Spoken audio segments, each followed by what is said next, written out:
네, 여러분의 저녁 파트너 김종석입니다. 민주당이 오늘 법사위에서요. 윤석열 대통령 탄핵 촉구 국민청원 관련 청문회를 열겠다. 그리고 김거지 여사 등을 증인으로 채택하겠다 이렇게 말을 했습니다. 국민의힘은 이건 탄핵 예비 절차나 다름없다. 반발하면서 표결에 참여하지 않고 퇴장을 했습니다. 저희가 이 소식을 하나하나 준비했습니다. 예, 그리고 오늘도 여러분의 댓글 달입니다. 뉴스타트 유튜브 생방송에 의미 있는 댓글 남기시면 저희가 소개도 하고 질문도 받아보겠습니다. 멀리 가지 마십시오. 1분 뒤에 바로 돌아옵니다.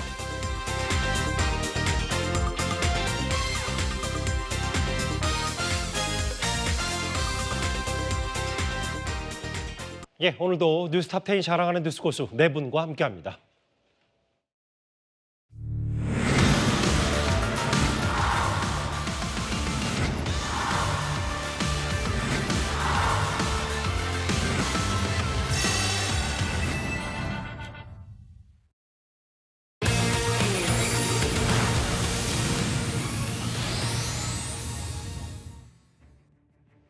예, 화요일 뉴스탑10은 바로 여기부터입니다. 2위, 내비게이션은 분명히 우회전하라고 말을 했는데 7월의 첫날이었습니다. 시청역 인근 도로를 160m 이상 역주행한 뒤에 인도로 돌진해서 9명을 숨지게 한 혐의를 받고 있는 그 운전자 여전히 입원 중입니다. 세간의 모든 관심은 여전히 사고의 원인이 뭔지에 집중이 돼 있는데요. 경찰은 내일 이 해당 운전자를 두 번째로 직접 조사할 예정입니다. 그런데 그 전에 오늘 경찰의 브리핑이 있었습니다. 오늘 어떤 부분 중점적으로 조사하셨나요? 피해자가 급발진했다는 주장은 여전히 똑같이 했을까요? 혹시 피해자 상태는 어때요? 운전 부주의 시인했나요? 지난 7월 4일 병원에 방문하여 1차 조사를 마친 상태로 피의자의 건강 상태, 증거물 조사 내용 등을 고려하여 추가 조사 일정을 조율하고 있습니다. 동승자에 대한 참고인 조사도 진행하였으며 경찰에서는 모든 가능성을 종합적으로 검토하면서 수사를 진행하고 있다는 말씀을 드리겠습니다. 제일 중요한 사고 원인, 이른바 역주행 미스터리의 베일이 조금씩 벗겨지는 걸까요? 허주현 변호사님. 오늘 경찰의 공식 발표 내용 중에는 내비게이션은 분명히 올바른 경로를 안내하고 있었는데 해당 운전자가 일방 통행로로 진입을 시켰다. 이게 오늘 핵심이네요. 그렇습니다. 이 차량 내부 소리가 녹음되는 블랙박스 음성을 분석해봤더니 내비게이션이 켜져 있었고 이 내비게이션이 우회전하라는 지시 음성을 내보냈다는 것이 블랙박스 녹음을 통해서 밝혀졌다는 것이 지금 경찰 얘기인데요. 예. 그렇다고 하면 경우의 수를 두 가지로 나누어서 생각해 볼 수 있을 것 같습니다. 운전자가 주장하는 대로 만약에 호텔 주차장에서부터 차가 이상해서 급발진 상태였다라고 가정을 한다고 하면 내비게이션을 들었든 못 들었든 운전자로서는 좌회전을 확 꺾거나 우회전 확 꺾기보다는 눈앞에 보이는 거의 직진에 있는 도로, 그 일방통행 도로로 제어할 수 없는 상태에서 들어갔다라고 볼 수도 있을 것 같습니다. 예. 아마 이것이 지금 가해 운전자 측의 주장이라는 생각이 들고요. 예. 그런데 만약 이게 과실로 평가가 된다고 하면 두 가지로 나누어서 생각해 볼 수 있겠죠. 못 듣고 들어섰거나 무시하고 들어섰거나. 무시하고 들어섰다는 것은 사실상 고의의 영역과도 걸쳐 있는 부분이기 때문에 이 부분은 논외로 하고요. 예. 만약에 못 듣고 들어섰다라고 한다면 지금 이 내비게이션의 주장은 추후에 과실을 평가할 때 이 과실을 굉장히 강화할 수 있는 주장입니다. 왜냐하면 운전자가 뭐라고 했냐면요. 이 근처에 대한 지리감은 있었지만 이게 초행길이라고 했거든요. 그렇다고 하면 초행길을 운전하는 운전자는 늦은 예. 야간 시간에 내가 가려는 진로가 맞는 방향인지 아닌지에 대해서 표지판도 주의 깊게 봐야 되고 내비게이션도 좀 더 주의 깊게 듣거나 살피는 것이 당연한 것이고 그것이 바로 운전자에게 부여되는 주의 의무겠죠. 예. 여기에 위반해서 결국에는 만연하게 직진을 했을 가능성이 과실로 평가된다고 하면 있는 것이기 때문에 이 부분은 과실을 더 강화하는 그런 취지의 증거라고 볼 수 있고요. 한 가지 개인적인 생각으로는 이 내비게이션을 만약에 급발진이라고 하더라도 이 사람이 길을 몰랐는데 급발진 상황에서 이게 그렇다면 좌회전과 직진이 금지되는 줄 몰랐다 이런 주장을 한다는 것이 조금 어색하긴 합니다. 왜냐하면 그냥 급발진 상황에서 정신없어서 들어갔어요라가 사실은 좀 합리적인 알겠습니다. 그런 어떤 진술이라는 생각이 들기도 합니다. 전문가이신 임준태 교수님, 저하고 같이 화면을 보실까요? 원래 해당 운전자, G80의 운전자는 원래 집에 가려면 정상 방향인 내비게이션 음성대로 오른쪽으로 우회전했어야 됩니다. 그런데 이 내비게이션을 못 들었는지 무시했는지 모르겠지만 음성은 정확히 나왔고 경로 일탈 음성은 없었다. 그런데 바로 직진, 역주행을 하면서 바로 인도로 돌진했고 9명이 숨졌다. 이 정황을 어떻게 전문가로서 파악하시겠어요? 일단 뭐 지금 조사 일부 나온 내용으로 보면 내비게이션에서 우회전을 하세요라고 하는 블랙박스에 있던 음성들은 확인이 됐거든요. 예. 우리가 통상 보면 뭐 잘 아는 길 같으면 내비게이션이 가라 그래도 자기가 아는 길로 가는 수는 있어요. 그러나 잘 모르는 길이라고 한다면 당연히 우회전하려고 하면 따라가는 게 맞고요. 예. 그리고 그 우회전을 하지 않고 바로 왼쪽으로 돌려서 지금 역주행을 한 거거든요. 예. 그 시간 이후부터는 뭐 다른 어떤 내비게이션의 어떤 지시사항이나 음성 같은 게 지금 없다라고 하는데 이 문제는 왜 갑자기 왼쪽으로 이 역주행을 했는지 예. 지금 쟁점 두 가지잖아요. 그렇죠. 과실인지 아니면 정말 운전자의 말대로 그 자동차가 컨트롤이 안 돼서 불가피하게 왼쪽으로 갔는지 이 부분은 본인 지금 급발진 얘기를 계속 하고 있는데 자동차가 말을 듣지 않았으니까 그 내비게이션에 어떤 말이 나왔어도 급발진이다라고 주장하는 게 지금 이제 차주들의 얘기인 거고요. 그렇죠. 그러나 통상에 우리가 급발진이라면 보통 직진 방향에서 급발진이지 예. 갑자기 직진으로 우회전해서 가던 차가 왼쪽으로 완전히 꺾었거든요. 그 예. 영상들이 나오기 때문에 제가 볼 때는 이 급발진이라고 하는 주장을 상당히 좀 감소시키는 그런 정황으로 보여집니다.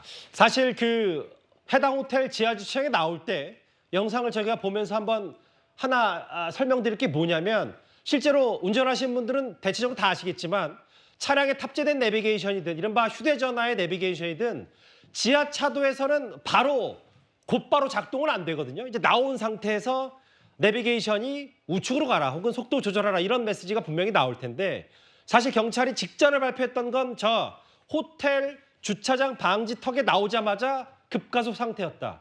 그러면 내비게이션은 분명히 그 짧은 순간에 오른쪽으로 가세요. 우회전하라고 외쳤을 텐데 그럼에도 직진을 했고 다만 뭐 경로 이탈 음성은 없었다. 이 부분일 텐데 글쎄요. 이게 블랙박스 내 얘기가 새로운 경찰이 지금 파악하고 있는 단서가 될지 한번 봐야 됩니다. 일단 내비게이션은 분명히 우회전하라고 했다. 다음 화면을 보겠습니다. 또 하나 있는데 오윤성 교수님. 그때 당시에 뭐 일부 누리꾼이나 온라인 커뮤니티에 저 부부가 싸운 거 아니냐 혹은 호텔 로비부터 싸웠다라고 해서 경찰이 그 부분 사실 무근이라고 했었는데 블랙박스에 놀라는 소리 정도.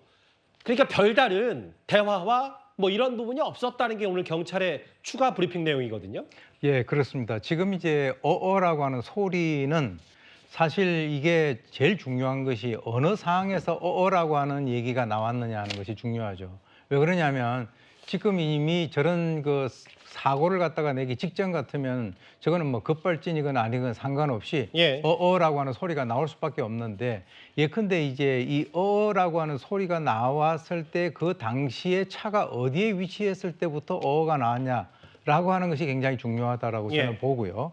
실제로 이제 이 핸들 조향이라고 하는 것은 급발진에 있어서 사실 그 운전자가 자유자재로 이렇게 하기가 상당히 어렵다라고 전문가들이 얘기를 갖다 하고 있습니다. 예. 근데 이제 지금 보면은 오른쪽으로 이렇게 우회전하라라고 하는 내비게이션의 그 안내 방송이 나오면서 실제로 나중에 보게 되면 거기서 바로 왼쪽으로 확 꺾는 그런 부분이 나오는데 그런 것들을 보게 된다면 글쎄요, 그 당시에 이 속도가 어느 정도였었는지 하는 거, 즉 다시 말해서 말이죠. 그 역주행으로 들어간 상태에서 굉장히 빨라졌는데 그 이전에도 그런 식으로 빨라졌는지 그런 것들을 아마 지금 경찰이 그 수사를 하고 있는 것 같은데요. 엄격한 의미에서는 역주행하고 급발진의 어떤 직접적인 상관관계라고 하는 것은 없다라고 봐도 과언이 아닙니다. 사실 여기 보면 호텔 식사 좋았냐? 뭐 화기애애한 분위기도 있었고 뭐 천천히 가라 왜 이렇게 빨리 가냐? 이런 부분이 있는데 이건 이제 일부 언론 보도였고 실제로 오늘 경찰이 정도의 뭐 그리 많은 말들이 블랙박스 음성에 담기지 않았다고 했는데요. 아까 화면을 다시 한번 볼까요? 임준대 교수님 이런 얘기가 있어요. 근데 이제 상당히 정말 급박한 상황이었고 엄청나게 짧은 시간, 뭐 1분도 안 되는 시간에 160m를 거의 시속 100km로 간 셈이다. 그런데 인도로 돌진하는데 클락션, 경적 소리가 없었다. 이거 어떻게 받아들이세요? 예, 그 부분도 상당히 저로서는 좀 상상하기 어려운 상황인데요. 아무래도 차량이 뭐 본인 말대로 통제가 안 됐다라고 한다면 예. 인도 쪽에 그 시간에 9시 30분 전에 사람들이 많이 있다면 최소한 뭐 돌진할 수밖에 없더라도 거기 모여 있는 행인들의 보행자들에게 어떤 경고 차원에서 자동차에 크랙션 누르는 거는 상당히 그 기본적인 건데 예. 제가 볼 때 그런 행동을 하지 않았다는 것이 오히려 뭐 40년 이상의 그 경력 운전자라고 말하기는 예. 상당히 좀 앞뒤가 맞지 않는 그런 좀 진술 같습니다. 이게 사실은 크락션을 누르는 게 보통 본인이 앞으로 가는 길에 방어 운전 성격, 본인을 조심하는 것도 있고 크락션 소리, 경적 소리를 듣는 시민들과 다른 차를 조심시키는 것도 있는데 급발진과 경적, 급발진이 됐다고 해서 경적이 안 먹히고 이런 건 전혀 상관없는 일인 거잖아요. 그렇죠. 뭐 본인이 지금 계속 급발진이냐, 그 급발진 하나 가지고 모든 행동이 다 스톱되느냐, 그건 아니거든요. 최소한 운전대에서 조그만 움직이면 우리가 경적 소리를 낼 수 있는데 예. 그러는 그 안전 조치를 하지 않은 것이 저로서는 도저히 이 사건에서 상당히 이해가 되지 않는 소위 상식적인 어떤 운전 상황에서 예. 비록 통제가 잘 안 되는 차량이라고 본인이 주장하더라도 예. 그 정도의 어떤 위급한 상황에서 이 경적 소리를 내지 않았다는 것은 대단히 좀 이상한 그런 상황으로 보여집니다. 그러니까 이제 아무리 그런 건 있죠. 40년 베테랑 버스 기사라도 너무 갑자기 차가 말을 듣지 않으니까 그 찰나에 그 경황에 클락션을 울릴 수는 없었다라는 가정을 할 수는 있지만 우회전하세요라는 내비게이션 소리와 경적도 안 들렸다는 건 급발진보다는 운전 조작 미숙에 무게를 둘 수밖에 없다는 게 임준대 교수님의 말씀 같기도 하고요. 예, 그렇습니다. 그래서 제가 볼 때는 그 우회전을 하던 그 상관에서 갑자기 왼쪽으로 역주행을 했는지 예. 그 부분이 통상의 어떤 그 급발진 차량을 보면 대부분 다 직진 형태로 가거든요. 예. 이 급발진 차량이 갑자기 왼쪽으로 가지는 않습니다. 그러니까 핸들 조향 장치를 우리가 제대로 앞에 잡고 있었더라면 예. 이 차량은 왼쪽으로 역주행하지 않았을 텐데 이 부분은 사실 앞으로 이 교통사고와 관련된 부분에서 정확하게 좀 감정을 해야 될 부분으로 보여집니다. 지금까지는 오늘 경찰의 주요 내용, 브리핑 내용이었다면 저는 이 부분을 좀 주목하고 싶어요. 분명히 운전자의 아내는 지난주 여러 언론 인터뷰를 통해서 분명히 저 호텔 주변 주차장과 저 해당 길, 저 사고 현장도 초행길이 아니었고 많이 오가는 곳이다. 서울줄이 꿰고 있다 이렇게 얘기했는데 아내와는 달리 허주현 변호사님 보니까 운전자는 경찰에서 뭐를 하느냐면 일방통행 모르고 진입했고 그 길은 초행길이었다. 일단 부부간에 일단 진술, 운전자 측의 진술이 엇갈린 건 사실인 것 같아요. 그렇죠. 그리고 바로 저런 부분이 지금 운전자가 주장하고 있는 급발진 여부에 대한 의심을 더 높이는 부분이라는 생각이 듭니다. 왜냐하면 사고 직후에 어떤 흥분된 상태 그리고 경황이 없는 상태에서 나오는 진술들은 계획하지 않고 나오는 그 자체의 날것의 진술일 가능성이 높고 지금 사고 운전자가 첫 조사를 하기까지 시간이 많이 지난 데다가 그 안에 병원에서 입원해서 치료를 받으면서 여러 가지 정보를 확인했을 가능성도 있고 뉴스도 계속해서 봤다는 얘기가 나왔거든요. 예. 그렇다고 하면 지금 사고 운전자의 진술이 무조건 맞지 않다는 것이 아니라 수사기관 입장에서는 이 상반되는 진술로 인해서 가해 운전자 주장의 신빙성에 대해서 의심해 볼 수밖에 없는 상황일 겁니다. 예. 그렇다고 하면 지금 가해 운전자가 서울에서 버스 기사로 할 때 노선이 어땠는지 그리고 예. 평소에 이 주변 뭐 호텔이라든가 뭐 가게라든가 이런 곳에 왔다 갔다 한 경험이 있었는지 이런 것들을 통해서 종합적으로 이 가해 운전자 진술의 신빙성 여부를 결국에는 증거로 탄핵할 수 있을 것 같고요. 그리고 지금 아내의 진술과 비교하는 이 부분도 굉장히 중요한 신빙성 탄핵 요소가 될 것 같습니다. 분명히 오윤성 교수님 이런 거였잖아요. 사고 초기에 정비사 자격증도 있고 운전을 한두 번 해본 솜씨가 아니기 때문에 이게 잘 아니까 급발진 가능성이 높다고 사고 직후부터 주장을 했었는데 술도 안 마시고 입사 이후에 사고 이력도 없다. 그리고 40년 베테랑 버스기사. 앞선 나간 화면에서는 알고 봤더니 초행길이었다. 전문가로서 어떻게 보십니까? 일단은 이제 제일 중요한 게 처음에 급발진이라고 얘기를 계속 하다가 이번에 이제 경찰 진술에서 역주행인 것을 몰랐다라고 하는 이게 굉장히 그 커다란 그 변화가 있는 겁니다. 예. 아까도 제가 말씀드렸지만은 급발진하고 역주행이라고 하는 것은 두 개의 사건 자체가 따로따로 발생이 될 수 있는 그런 것이죠. 예. 그러니까 이제 급발진이 되면 역주행이 된다. 역주행이 되면 갑자기 급발진이 된다라고 하는 이런 어떤 직접적인 상관관계가 일단 없다라고 우리가 가정을 하고 이제 봤을 때 지금 이제 이분이 뭐 지금 그쪽이 뭐 잘 몰랐다라고 얘기를 하는데요. 예. 저 일방 통행길이 언제 저게 생겼냐 그러면 서울광장 조성됐을 2004년도에 생겼어요. 2004년도에 지금 20년 됐단 말이에요. 예. 그러면 20년 되고 저 사람이 이제 그 지방에서 뭐 차를 모은 그런 분이 아니고 서울에서 계속 몰았다라고 한다면 그렇죠. 그것에 대해서 저것이 일방로라고 하는 것은 차를 잘 몰고 다니지 않는 그런 사람들도 알 수 있는 그런 부분이라는 거예요. 예. 그래서 이제 그것에 대해서 바뀌었다라고 하는 거. 그다음에 이제 또 하나는 어떤 것이 있냐? 예. 이게 이제 자기가 뭐 이 페달을 갖다가 잘못 밟았다라고 하는 그런 가능성이 있잖아요. 예. 그런데 이제 그것도 사실 이게 렌트카 같은 경우를 처음에 우리가 빌려가지고 처음 몰면 약간 좀 이렇게 어색할 수 있는데 자기 차가 아니면 이제 처음에 좀 예열이 필요하죠. 예. 그렇죠. 그런데 이제 저 차는 사실은 아내 명의로 되어 있지만 저게 이제 그 부부가 같이 타는 그런 차거든요. 예. 그렇기 때문에 저게 6년 정도 탔는데 그 순간에 가속 페달과 또 이제 그 어떤 그 브레이크 페달을 갖다가 좀 혼동해서 저런 일이 발생됐다라고 하는 것도 그것은 좀 더 우리가 지켜봐야 될 그런 부분이라고 저는 봅니다. 예.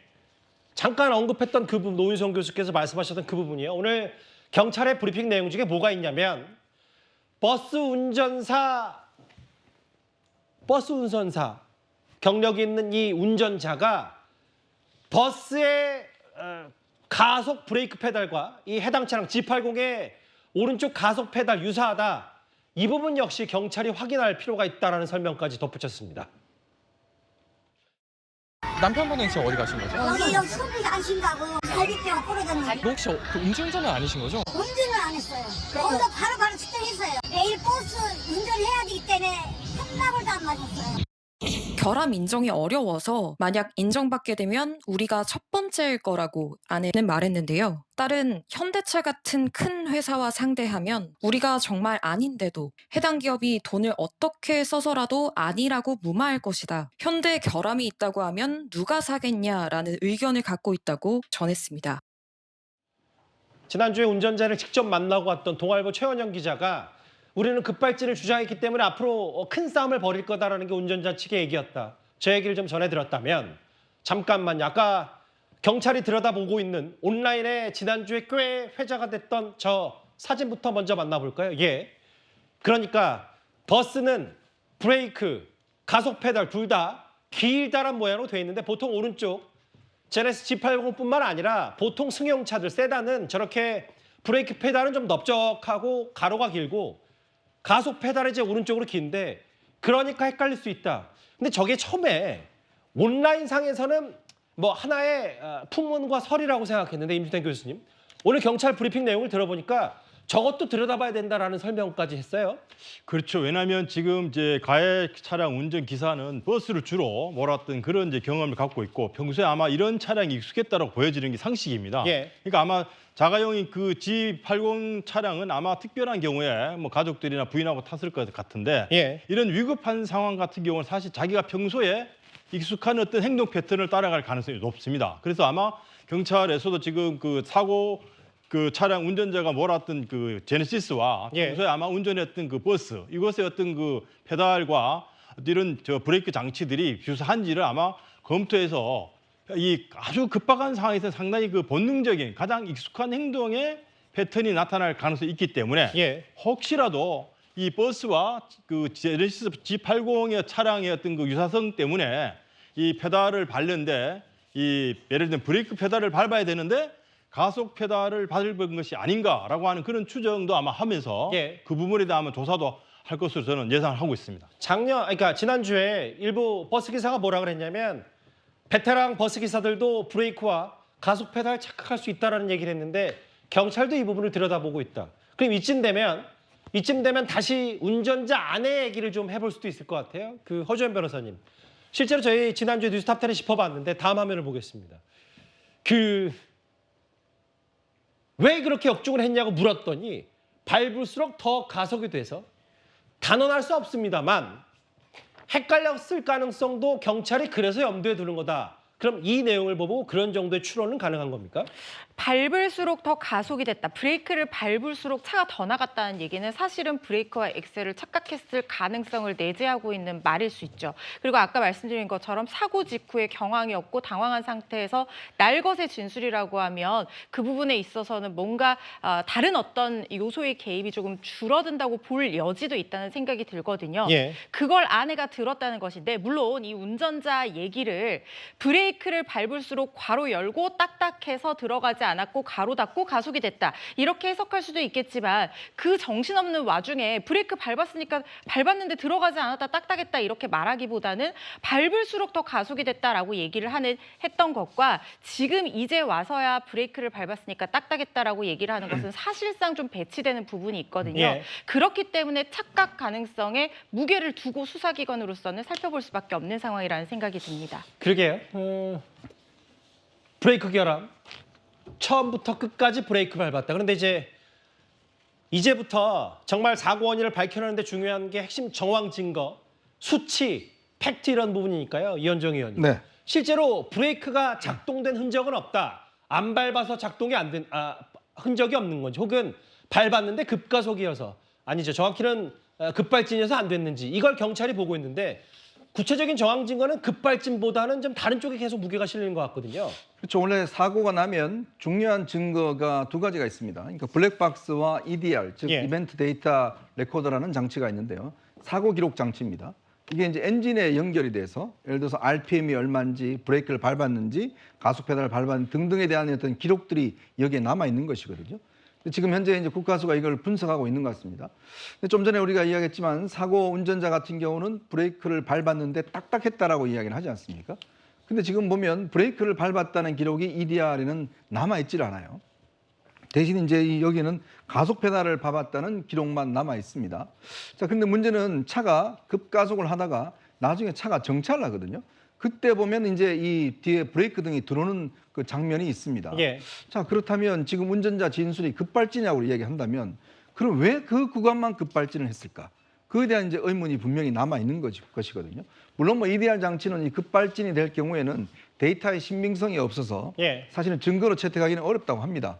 그렇기 때문에 이제 이 가해자가 주장하는 것처럼 만약에 급발진 상태였다면 EDR 기록이 잘못될 수는 있겠죠. 예. 그러나 지금 상황을 보면 올라올 때 상황과 급발진 이 가속할 때 상황, 그다음에 나중에 이 끝에서 차가 설 때 상황이 좀 다르고 예. 급발진이라고 한다 그러면 우리가 많은 영상을 보지만 처음부터 끝까지 그냥 완전히 달려가는 건데 문제는 이게 끝에 가서는 선단 말입니다. 그렇다면 이게 순간적으로 급발진을 한 건지 뭐 이런 부분들에 대한 의문이 여전히 남아 있습니다. 오윤성 교수님, 범죄 심리 전문가시니까 경찰이 오늘 발표한 것 중에 좀 눈에 띄었던 게 또 있는데 뭐냐면 거짓말 탐지기 필요하면 쓸 수도 있다.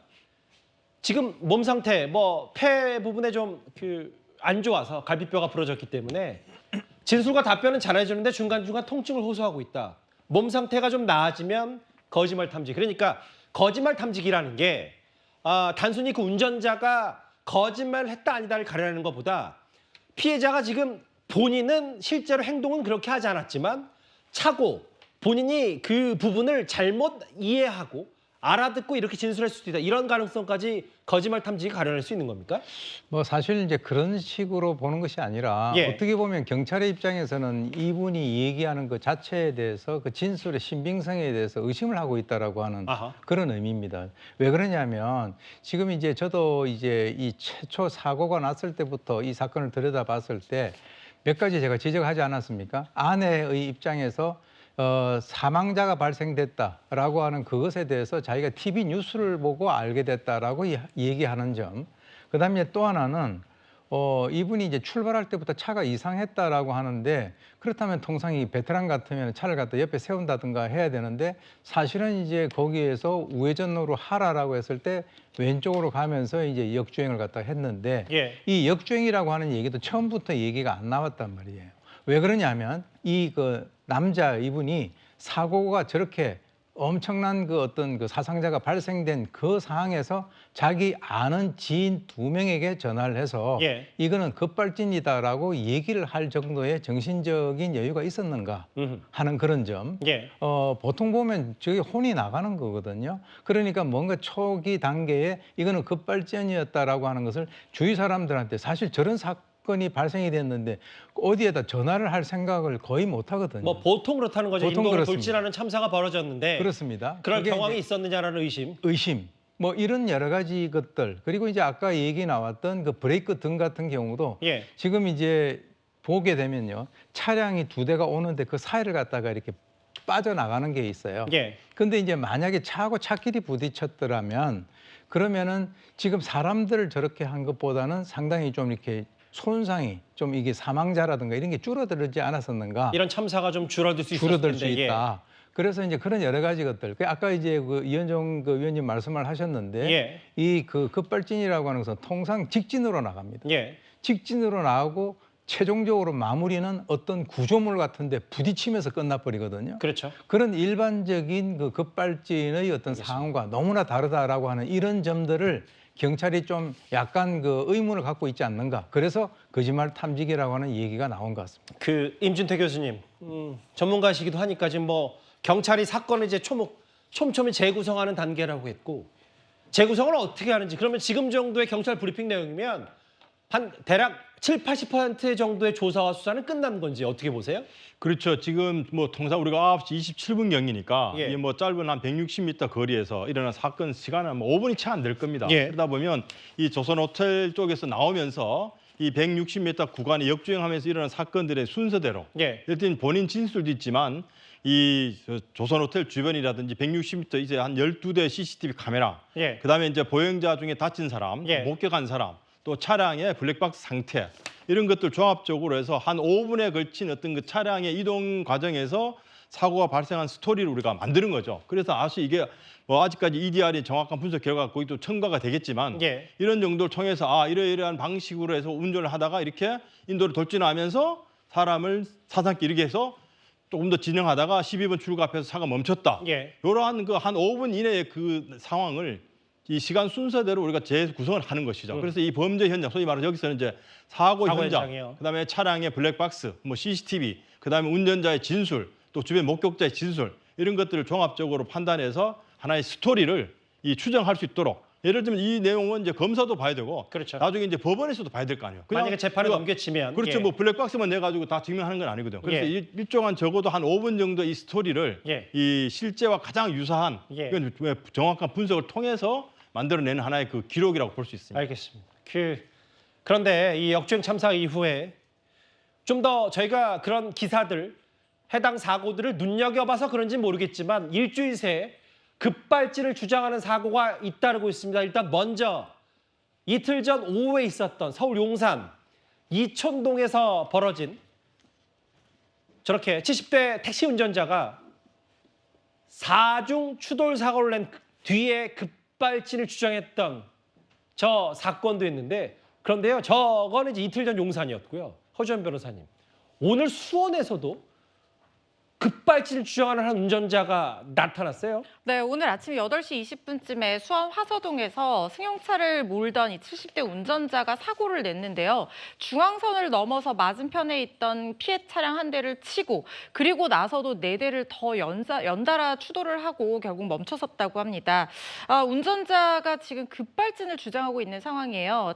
그나마 다행히 지금 다친 사람들이 생명에 지장이 있을 만큼 크게 다친 상황은 아니라고 하는데 지금 며칠 새 급발진 의심 사고도 굉장히 많이 일어나고 있거든요. 그런데 급발진 주장 사고와 급발진 의심 사고에 저는 차이를 둬야 된다고 생각합니다. 예. 왜냐하면 급발진 주장 사고라고 하는 것은 급발진이라고 생각했을 때 더 이상한 점이 많은 사고예요. 하지만 우리는 급발진 의심 사고가 분명히 있죠. 예. 과실이라고 봤을 때 더 이상한 점이 많은 사고. 예. 급발진 의심 사고가 뭔지 정확하게 가려내고 그 피해를 줄이기 위해서라도 단순히 일방적으로 급발진이라고 주장하는 사고는 좀 없어져야 하는 게 아닐까 싶습니다. 임준태 교수께 정리를 좀 부탁드리는데 사실은 일주일 전 1일 시청역 사고 60대 운전자 68살, 국립중앙의료원 운전자 70대, 지난 서울역 인근 80대 용산 70대, 오늘 수원 70대 운전자들이 각각 이런 급발진을 주장하는 사고를 냈는데 공교롭게 다 60대 이상.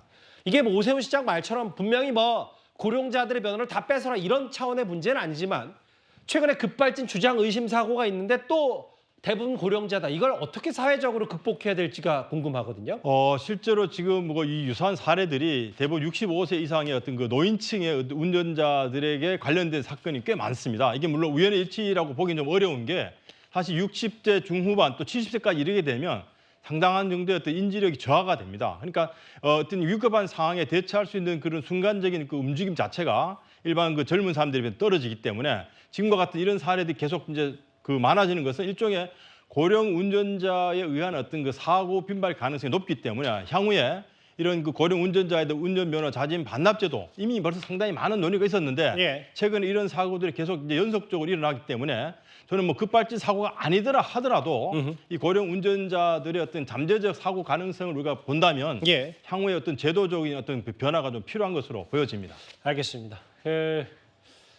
경찰이 조심스럽지만 몇 가지 사실관계, 내비게이션은 분명히 우회전을 하라고 가리켰다는 얘기. 하지만 그걸 듣지 않고 직진을 한 운전자 얘기와 여러 가지 추가적으로 드러난 정황들을 저희가 첫 번째 이슈로 하나하나 역주행 참사에게 살펴봤습니다. 다음 주 오늘 저희가 준비한 1위로 가보겠습니다.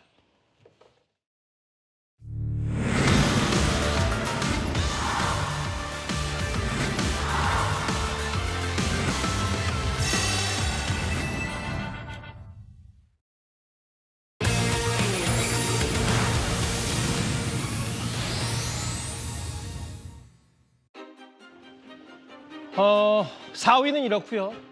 김건희 여사도 증인으로 부르겠다. 오늘 법사위 전체회의가 국회에서 있었는데 바로 윤석열 대통령 탄핵 관련 청문회 채택 얘기였습니다. 사실 오늘도 뭐 예상 어느 정도 하시겠지만 여야 간에 고성이 오고 갔는데요. 잠시 오늘 법사위 풍경부터 먼저 만나보겠습니다. 존경하고픈 정청래 위원장님과 동료 우리 법사위 의원님 여러분 반갑습니다. 네, 제가 존경하고픈 정청래 위원장님께 다시 한번 간곡히 부탁드립니다. 존경하고픈 우리 정청래 위원장님께서 우리 진행을 잘 해주시면 고맙겠습니다. 존경할 마음도 없으면 존경하고픈도 자제해 주시고 그리고 그런 말로 희화화시키지 않았으면 좋겠습니다. 송석준 의원님 토론해 주세요. 토론해 주세요. 토론해 주세요. 의사진행반은 좀 안 주실 겁니다. 네. 예, 존경하고픈 위원장님 식사 잘하셨죠? 예. 발언을 중지합니다. 예. 왜 중지합니까? 지난번에도 존경하고픈 얘기 하셨죠? 계속 하실 겁니까? 일단 존경하고픈 위원장님 식사 잘하셨습니까? 정청래 법사위원장 발언을 중지합니다. 지난번에도 그러셨죠? 앞으로도 계속 하실 건가요? 네. 불과 한 열흘 전에 있었던 얘기를 저희가 한번 묶어봤는데 일단 이현정 의원님, 네. 앞으로 법사위 계속 이런다는 겁니까? 뭐 그러겠죠. 정청래 위원장이 있는 한 법사위의 저런 행태는 우리가 계속적으로 볼 수 있을 것 같습니다. 특히 일방적인 진행, 더군다나 지금 여당의 간사도 선출하지 않았어요. 원래 이게 상임위가 열리면 제일 먼저 하는 일이 뭐냐면 여야의 간사를 선출하는 겁니다. 그래서 협의를 해서 의사를 진행하는데 무슨 이유에 쓴지 모르겠지만 지금 이 정청래 위원장은 지금 여당 간사를 선출하지 않습니다. 자, 그러다 보니까 간사가 선출되지 않은 상황에서는 그냥 다수결로 밀어붙이는 거거든요. 예. 원래 간사와 협의해서 의사결정을 진행하게 돼 있는데 그걸 일부러 안 하는 거죠.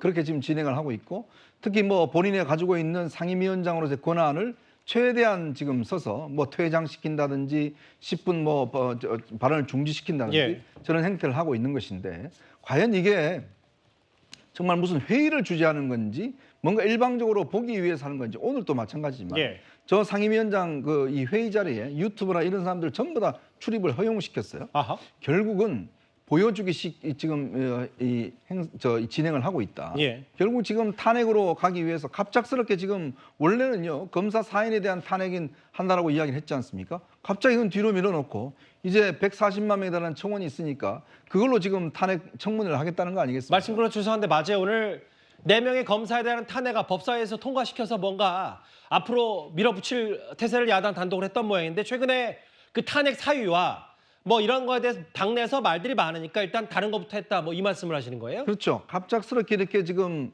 대통령 탄핵을 청문회를 열겠다. 처음 있는 일입니다. 그동안 국회 사상 청원을 가지고 청문회를 하는 건 처음 있는 일인데 예. 이걸 마치 대통령의 어떤 심각한 문제가 있는 것처럼 더군다나 요건 자체도 지금 맞지 않습니다. 예. 한번 계속 해보십시오. 국민들이 뭐라고 보시는지 아마 국민들이 지켜볼 것 같습니다. 근데 이제 물론 뭐 법사위원장 지금 22대 국회 상반기 법사위원장 정청래 의원이 하니까 뭐 일단 그렇다 치더라도 이게 정청래 의원이 어디 뭐 유튜브 나가서 출연하다 보면 지지자들 혹은 커뮤니티의 댓글을 보고 야 법사위원장 시원하다 이런 글로 쾌감을 느껴서 더더욱 이러는지 모르겠는데 글쎄요 마치 이게 너무 희화되는 것 같은 그 우려도 있는데 어떻게 판단할까요? 그러니까 국회의 모습 자체가 저런 부분들은 민주당도 사실은 경계를 해야 됩니다.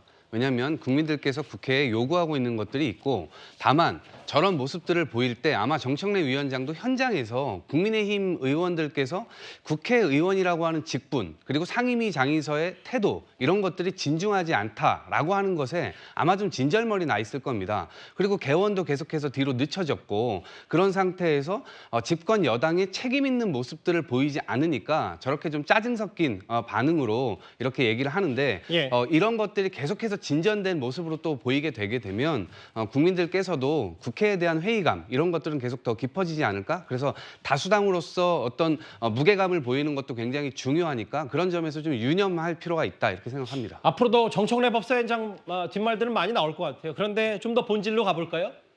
오늘 법사위에서 핵심 내용은 윤석열 대통령 탄핵 청문회 계획서와 더불어서 김건희 여사와 김 여사의 어머니인 이제 최모 씨 등을 증인으로 채택하겠다는 민주당의 얘기입니다. 여당은 이거 편파 진행 아니냐 혹은 탄핵으로 가는 예행 연습 아니냐 반발하면서 표결에 불참을 했습니다. 그 모습도 바로 만나보겠습니다. 국회법 제71조에 따라 토론 종결 동의가 의제로 성립되었고 이에 대하여 국회법 제108조에 따라 토론을 하지 않고 표결할 것을 선포합니다. 위원장님, 표결할 수가 없다니까요. 정청래 위원장님, 지금 뭐 하시는 거예요? 직권 남용하는 거예요? 직권 남용이야 당신 지금. 그리고 당신 이거 지금 잘못하는 거예요. 앉으세요. 앉으세요. 앉으세요. 앉으세요. 권한이 없습니다. 앉기 싫으면 계속 서 있어요. 의사일정 제4항 증인 참고인 출석 요구에 건은 배부해드린 유인물과 같이 임성근 전 해병대 1사단장, 이종섭 전 국방부 장관, 김건희 여사 등 총 39인의 증인과 7명의 참고인에 대하여 출석 요구를 하고자 하는데 이의 있으십니까? 이의가 없으므로 가결되었음을 선포합니다.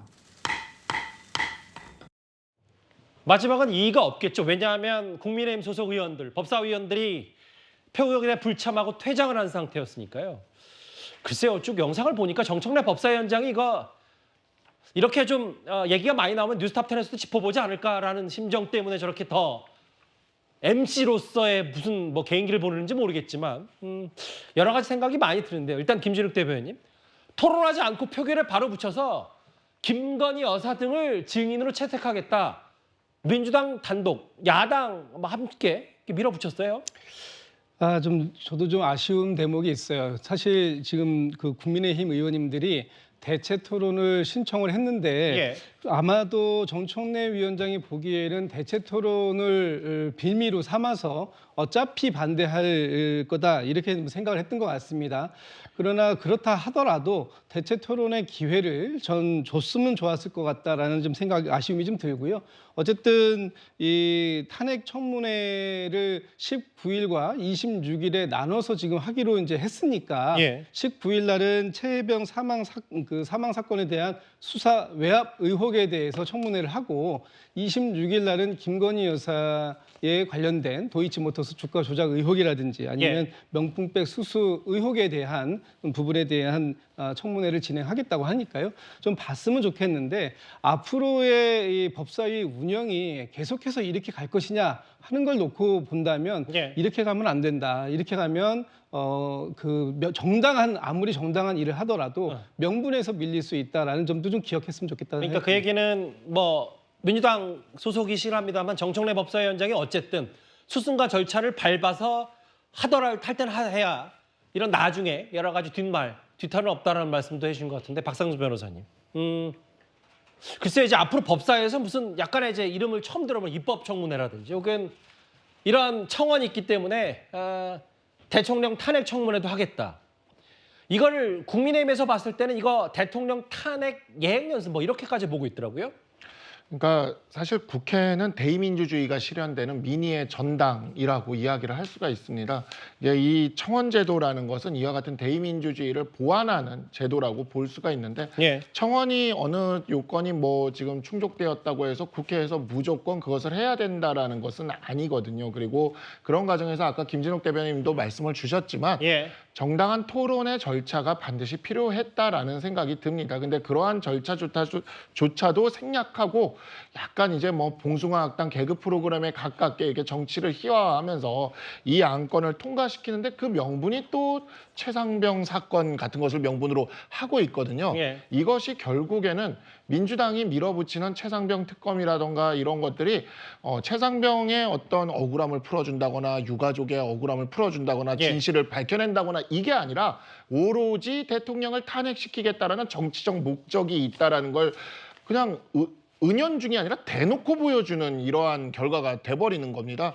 사실 민주당이 이것을 정말 탄핵으로 끌고 가고 싶다 하더라도 이런 식으로 대놓고 보여주게 되면 국민들의 어떠한 호응을 얻기는 굉장히 어려울 텐데 정청래 법사위원장의 저러한 행동은 역설적으로 윤석열 대통령에게 오히려 도움이 되는 행동을 하고 있는 게 아닌가. 민주당 내부에서도 이러한 부분에 대해서는 좀 브레이크를 걸어야 되지 않을까라는 생각이 들 정도의 모습이라는 생각이 듭니다. 보시는 그대로입니다. 사상 첫 영부인을 증인으로 채택하겠다. 이게 뭐 현실화될지 아닐지는 좀 더 두고 봐야 되겠습니다만 헌정사상 최초로 영부인, 대통령의 부인, 국회 증인으로 채택됐다. 극한의 대치는 오늘 여기서도 이어졌습니다. 지금 윤석열 대통령은 나토 정상회의 참석차 미국 하와이를 순방 중인데요. 전자결제로 오늘 최상병 특검법에 대해 거부권을 행사했습니다. 재결이 부결된 바 있음에도 이를 수정하려는 노력도 없이 절차적으로나 내용적으로 오히려 그 위헌성을 더욱 가중된 법안을 반복적으로 의결하는 것은 명백히 잘못된 일입니다.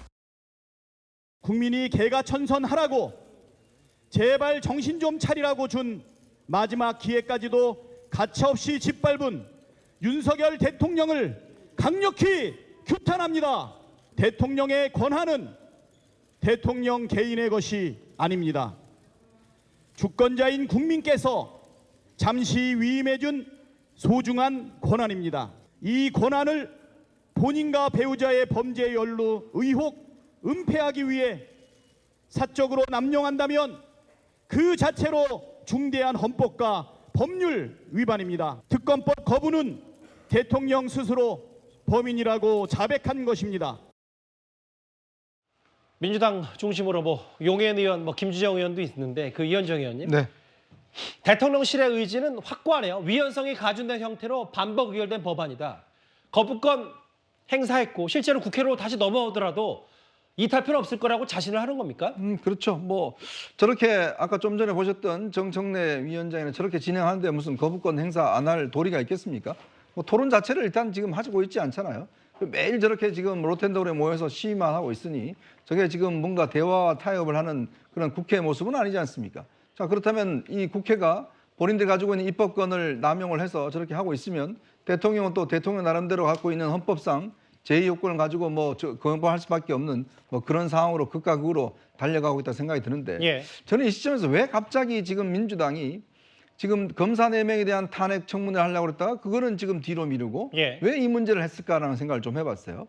아마 제 생각에는 그 이유는 지금 최근에 법원이 선거법 위반 사건, 그다음에 위증교사 사건에 대해서 9월에 결심을 하겠다는 발표를 했지 않습니까? 이재명 전 대표 말씀이십니까? 그렇죠. 그러면 10월 달에 이 두 가지 사건에 대한 법원의 1심 판결이 나올 겁니다. 예. 자, 그렇게 되면 아마 이 두 가지 사건 다 예를 들어서 지금 유죄가 나오게 되면 이재명 대표의 어떤 여러 가지 타격을 입을 거예요. 예. 그리고 선거법 위반 사건은 100만 원 이상만 나와도 사실상 지금 민주당 같은 경우 확정이 되면 400억 이상을 지금 물어내야 되는 상황 아니겠습니까? 예. 즉 본인들이 지금 이재명 대표의 리스크가 최대화되는 상황에서 뭔가 이거에 대응할 만한 무기가 필요하다. 예. 그거는 결국 이제 탄핵 시도다라는 걸로 해서 저는 굉장히 이 엑셀레이터를 밟고 있는 게 아닌가. 예. 근데 결국은요 이루어지지 않습니다. 청문회요 안 이루어질 겁니다.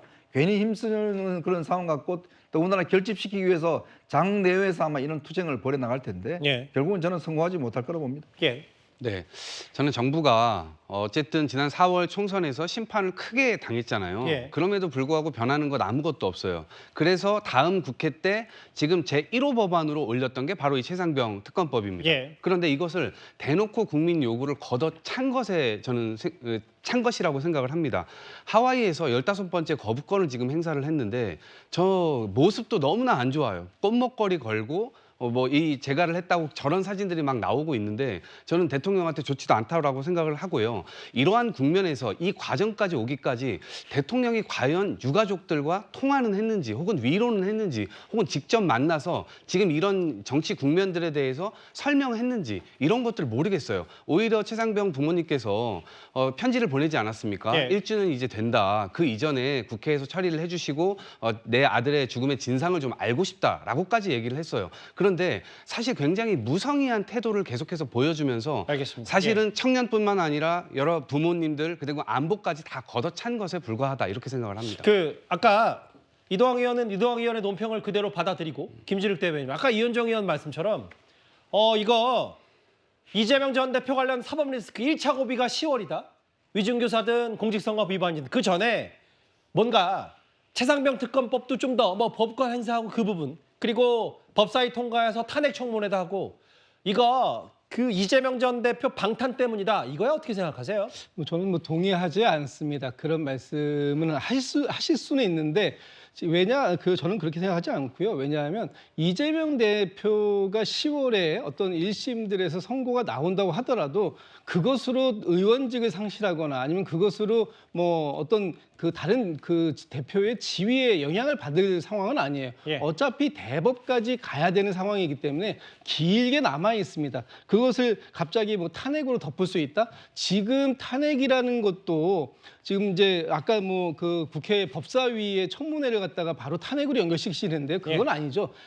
국민들께서 130만 명이 넘는 국민들께서 윤석열 대통령에 대한 탄핵안을 국회에서 발의해달라고 하는 것을 청원을 해왔고 그 청원이 과연 유효한 청원인가라는 부분을 확인해 보고자 하는 것이 청문회 아닙니까? 그렇기 때문에 거의 청문회에서 어떤 상황들이 나온다고 하고 특히 윤석열 대통령이 법적으로 아주 타당하게 탄핵을 받을 만한 명백한 사유가 발견되지 않는 한 그것이 법안으로 성안될 수가 없기 때문에 이것이 탄핵을 가지고 이재명 리스크를 덮으려고 하는 것이다. 이렇게 말씀 주시는 것은 좀 과한 해석이 아닌가 싶습니다. 사실 지금 안철수 의원이 거의 유일하게 김재섭 의원도 표결에 참여했지만 나홀로 찬성했던 안철수 의원 국민의힘 내부에서 제명 얘기도 나왔었는데 안철수 의원이 입장을 유지할 경우 지금 국회 다시 넘어오게 되죠. 대통령이 거부권 행사하기 때문에 그러면 7명만 이탈하면 또 이게 최상병 특검법이 통과되기 때문에 앞으로 그 이탈표 전국도 이어질 것 같습니다. 알겠습니다. 김건희 여사까지 증인으로 부르겠다는 국회 청문회 얘기까지 탄핵 청문회 얘기까지 하나하나 만나봤습니다. 다음 주에는 전당대회 분위기 국민의힘 전당대회 분위기가 꽤 과열되고 있는데 그 얘기를 지금부터 만나보겠습니다.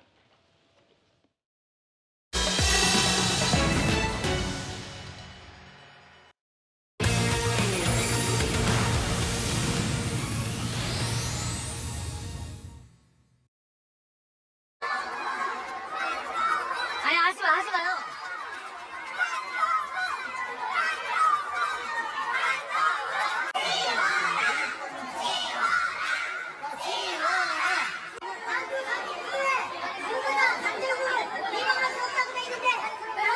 아니 진행자들이 쫓아내보내세요. 실례해서 저희들이 그냥 고난 이었다니까요.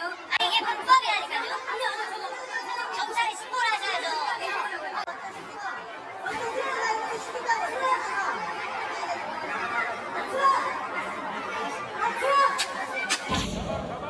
국민 여러분.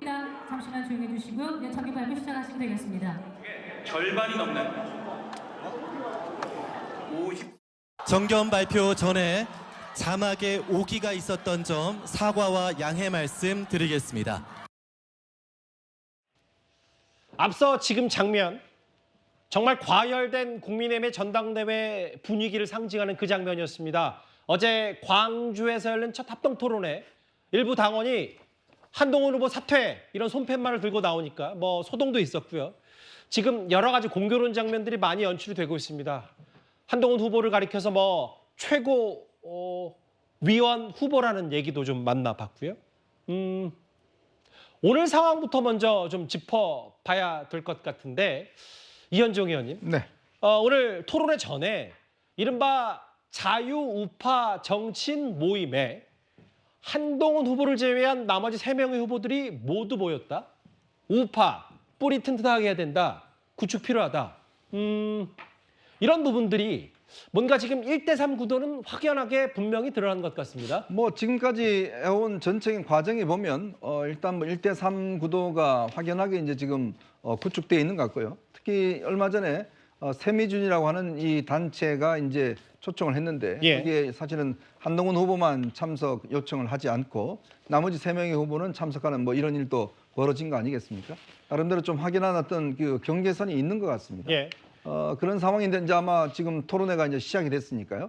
이 토론회가 어떤 면에서 보면 이제 이번 이 경선 과정에 중요한 일단 분기점이 될 것 같습니다. 어제 일부 언론을 통해서 이 김건희 여사가 보냈다는 문자 전문이 일단 공개가 됐어요. 근데 문제는 이게 좀 엇박자가 있는 게 지금 당이나 지금 대통령실은 이 문제에 대해서 굉장히 이제 좀 수습을 하려고 하는 그런 국면이었거든요. 대통령실도 개입하지 않겠다는 입장을 밝혔고 더 이상 자극하지 말라라고 입장을 각 후보 진영에 다 전달한 것으로 알고 있습니다. 당도 어제 회의에서 자해국이라고 할 정도로 이 사태가 굉장히 지금 당 전체에 악영향을 미치고 있다라고 이야기를 했는데도 불구하고 왜 누구 어떤 곳에서 과연 이 문자 전체를 일부 방송을 통해서 공개했을까? 지금 이 논란을 가열시키면서 득을 보는 집단이 누굴까? 뭐 이런 부분에 대한 지금 여러 가지 당내 의문이 있는 것 같아요.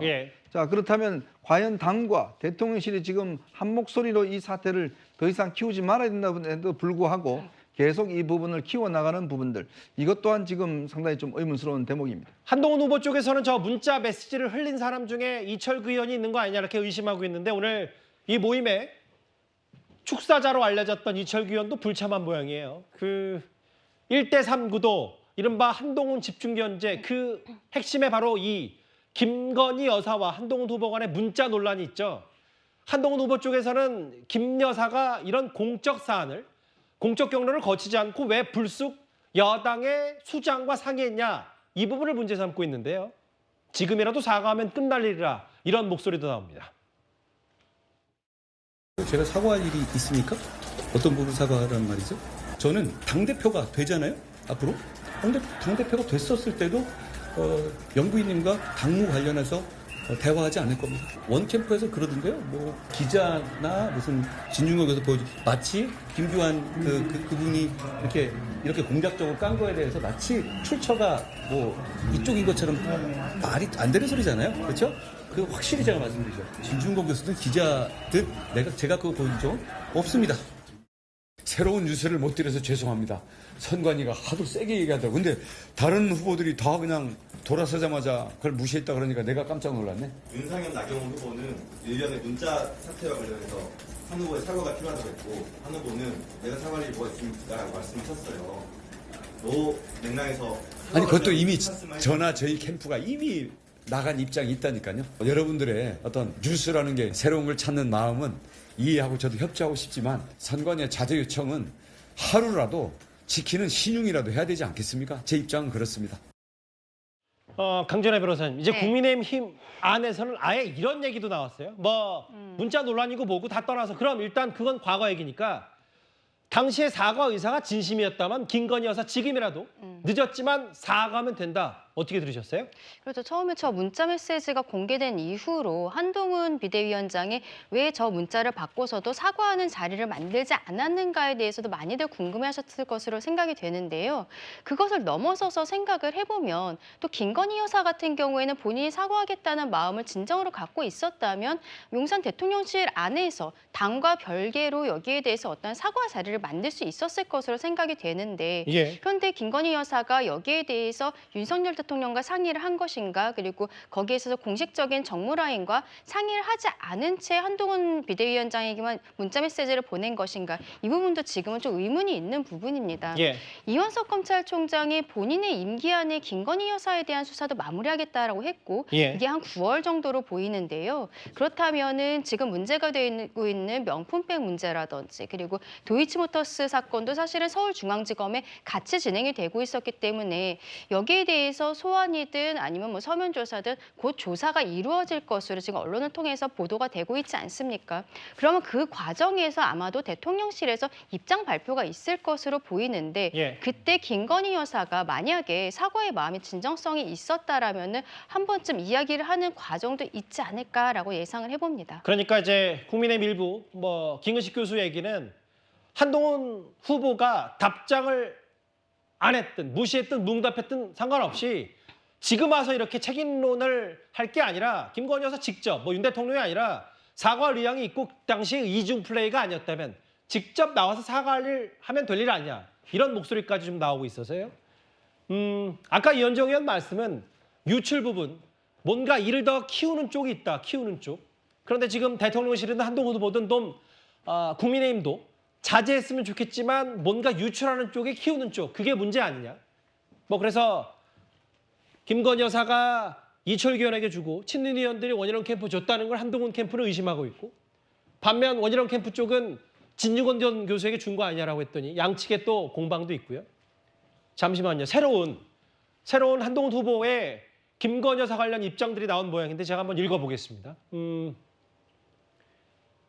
김건희 여사 사과 의사가 없다고 전달을 받았다는 게 공식 얘기입니다. 그리고 사적 연락에 그게 사과를 하십시오, 하지 마십시오 이렇게 어쨌든 답을 했다면 더 문제가 됐을 거라고 했고요. 그런데 김건희 여사에 대한 사과 뜻 명백히 밝힌 거 아니냐. 나경원 후보가 이렇게 물었고 아니 그럼 사과 의사 공적 통로에 얘기했냐라고 물었더니 한동훈 후보가 뭐라 그랬냐면 김건희 여사 연락에 답하는 건 분란의 소지. 어제는 뭐 이거 국정농단 아니냐는 취지로 얘기를 했는데 이런 얘기를 했고 또 있나요? 저 사과 결정의 주체는 대통령실이다. 이렇게 잘라 말했습니다. 왜? 그러면 그때 나경원 후보 정확히는 당시 동작에 출사표를 던진 나경원 당시 후보는 왜 이거에 대해서 아무 말도 안 했냐라고 반문했는데요. 당시 방송 나가서 사과를 요구했었다. 이현정 의원님. 저 맥락에서 어떻게 좀 들으셨어요? 저 새로운 입장들을? 자, 뭐 크게 새로운 입장은 아닌 것 같습니다. 당시 어떤 사과 요구에 대해서 한동훈 지금 후보 같은 경우는 김건희 여사가 진짜 사과하려고 하는 그런 의도가 별로 없어 보였다라는 거. 그는 이제 아마 그 순간뿐만 아니라 그 전후 사정을 보면 처음에 한동훈 위원장이 들어와서 사과에 대한 이야기를 한 이후부터 계속 사퇴 요구를 받았다는 거 아니겠습니까? 그러면 본인 입장에서는 어떻게 생각했겠어요? 사과 요구를 하는데 자꾸 사퇴하라고 그런다라는 것과 그다음에 김건희 여사가 문자를 보냈는데 사과하겠다는 것과 이 두 개의 어떤 입장이 충돌되지 않습니까? 즉 대통령실에서는 대통령은 사퇴하라고 그러고 김건희 여사는 사과하겠다고 그러고 그러면 이게 지금 본인은 사과하라고 그랬는데 지금 김 여사는 사과를 하지 않았고 자 그러니까 이제 본인 입장에서 보면 이거는 사과의 뜻이 없고 더군다나 이거는 사과라는 걸 그렇습니다. 저는 기본적으로 그렇다. 제가 만약에 잘못해서 사과를 해야 되는데 제가 김종석 장관한테 사과해야 될까요? 말아야 될까요? 뭐 그러면 아무 대답이 없으면 안 해요. 이렇게 하는 건 아니지 않습니까? 사과라는 건 본인이 하는 겁니다. 예. 어떤 문제에 대해서 본인이 잘못했으면 본인이 하는 게 진정한 사과예요. 그러니까 뭐 지지율 떨어질까 봐 안 할까 봐라는 정부적 판단, 전략적 그렇죠. 판단도 그 하지 정부적 않는다. 판단 떠나서 기본적으로 사과의 주체는 자신입니다. 그러면 대통령의 부인이기 때문에 대통령 부인과 함께 그다음에 제일 상의할 사람이 누구죠? 남편이잖아요. 그럼 대통령과 상의해서 결정을 내리면 대통령실이 알아서 그게 하면 되는 것이고 당은 그 상황에 대해 통보만 받으면 되는 거예요. 예. 아니 왜 김건희 여사의 사과 문제를 당에서 결정하나요?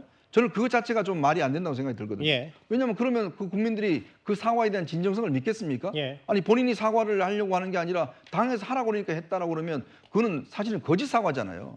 그런 면에서 비춰볼 때 저는 지금 이 후보들이 이야기하고 있는 아니 사과하려고 했는데 당신 때문에 못했다라는 그 주장은 세상에 사과의 주체가 본인이지 어떻게 당이 될 수 있는가? 저는 그런 의문을 솔직히 제기합니다. 그 새롭게 알려진 저 내용들 각 후보들의 입장을 좀 종합해 봤을 때 일단 이런 것 같아요. 법적 책임 묻겠다. 사과했으면 당시 이렇게 최소한 130석 가까이는 얻지 않았냐라는 친윤 쪽.